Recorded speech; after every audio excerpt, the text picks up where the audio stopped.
Guys, मेरा नाम सुरेश कुमार, आप देख रहे हैं सुरेश टैग यूट्यूब चैनल।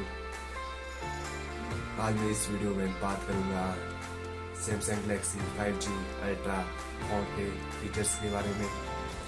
इसमें क्या क्या फीचर्स है।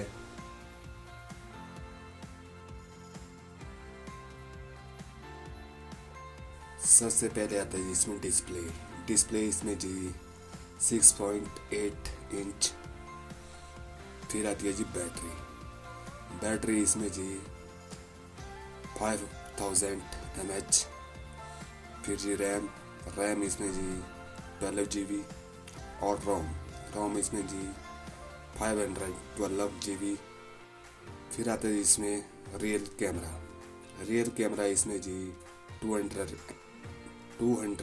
MP plus 15 MP 12 MP 10 MP। फिर आता है जी फ्रंट कैमरा जी इसमें 12 MP। वीडियो अच्छी लगी तो लाइक शेयर कमेंट कीजिए और इस वीडियो में नए हैं तो सब्सक्राइब भी कीजिए। Thank you.